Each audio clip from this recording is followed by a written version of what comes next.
Hello and welcome to our Petit Pods. These are little bite-sized pieces of information for you to take away with you, listen wherever you want. They're going to be short, probably going to be to the point, and we hope you enjoy them. Well, hello and welcome to another little Petit Pod.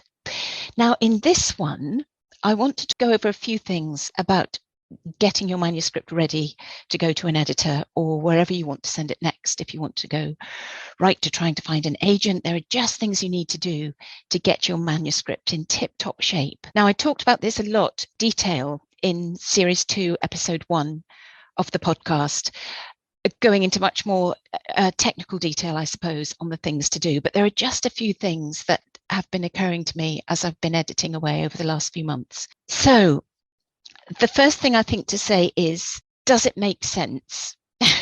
Which might sound like a really obvious thing to say, but you have to remember that when you've written a book, your first draft is just that. It's your first draft. So whether that's an 85,000 word novel or a 500 word picture book, once it's all out of your head, that's not the end of it. It needs work.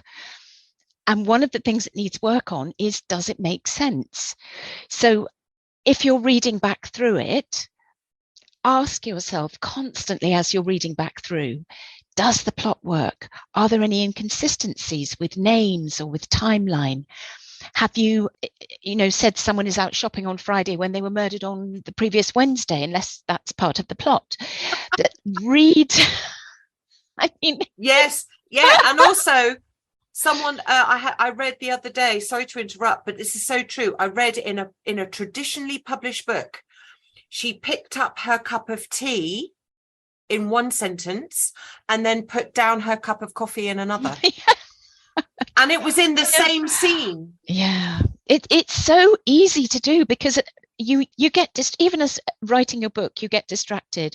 You're writing your book in chunks. You might have had a phone call right in the middle of writing that sentence or paragraph, and then you come back and they had a cup. Oh yeah, coffee.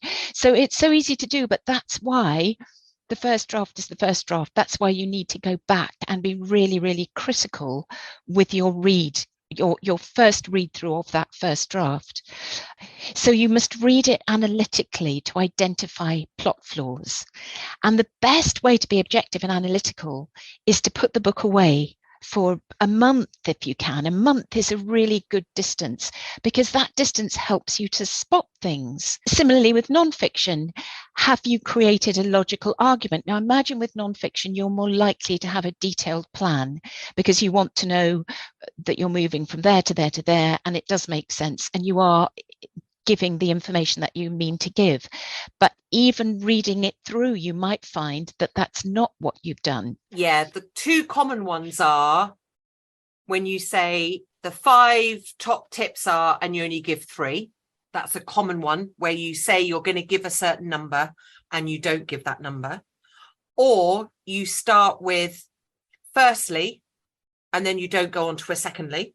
The other one is, I'll talk about this later on in the book, and you don't. Yeah.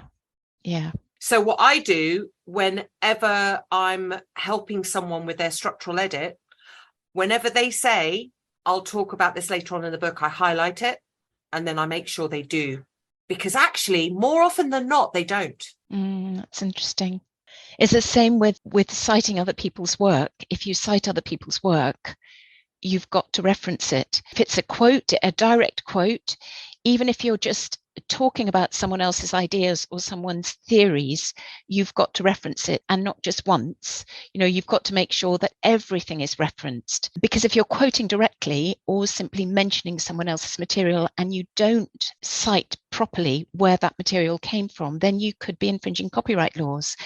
And that's your job to do that. It's not down to the editor. And another thing, it may sound silly, as though you would never do it, but your first draft read-throughs will also show you anything that's incomplete. Now, as an example, a nonfiction book that I've just edited had included a few sections that read like notes. It was as if the author had made notes, but hadn't fleshed out what they wanted to say, and then they'd forgotten that they hadn't finished those paragraphs. And it could happen with fiction. You might be making notes on a particular scene, like an action scene or something that you want to go out and work out the details more fully, but then you forget to go back and do that. So just remember those words, really. Your first draft is simply your first draft. Go back and read it through, preferably after a month, so that you can be much more objective. And we did a book that came across our desk, and it was a story. And you remember you emailed me going, have you read this? And I'm like, no, I just passed it on to you. And you're like, just go and take a quick read. So I did. I mean, I don't know if they'd had one too many gins when they wrote the book, but we didn't know what they were talking about. I mean, it was a children's book, and it was a story about a particular animal, but it did all sorts of amazing, wonderful things. And we just were nonplussed about what was going on. So if it's an allegory, I think it was meant to be some kind of allegory, but I couldn't work out how or what. And I think if you're creating something allegorical, which means what? Sorry, just for those, because I don't know what allegorical means. It's a story or a poem or a picture that can be interpreted in some way to reveal a hidden meaning. Right. So famously, The Lion, the Witch and the Wardrobe is an allegory of the gospel in the Bible. So it's telling one story, but underneath there's another story. Right. Okay. But yes, in that particular book, I think that's what they were aiming for, but I couldn't get what the underneath story was. Let's just say, listeners, I think whatever they were drinking or whatever they were, partaking in was pretty good stuff, because I really didn't understand what they were saying. No. And it's interesting because we wrote an email back, sort of trying to very gently say we weren't quite sure what you meant. And we haven't heard back from them, which either means they're doing a whole rewrite or we'll never hear from them again, from one of the two. But anyway, so yes, what makes sense to you might not make sense to someone else. Now, if you're Edward Lear or you're Spike Milligan and you can get away with that, that's fine, because Spike Milligan's books are amazing. They're nonsensical, but that's his whole shtick. Most of the people that we deal with, they're trying to do what I would call general storybook or general fiction book. So it does really need to make sense. And I think you're right. A lot of authors probably don't actually read their stuff before they send it to you. And that isn't good enough. No, I think you need to go back. You need to self-edit. You need to proofread as far as you can. You need to check your references. You need to check and double check. You need to see whether you formatted correctly. Now, I talked again in detail about formatting in the podcast in series 2, but just simple things like, have you split your text into proper paragraphs?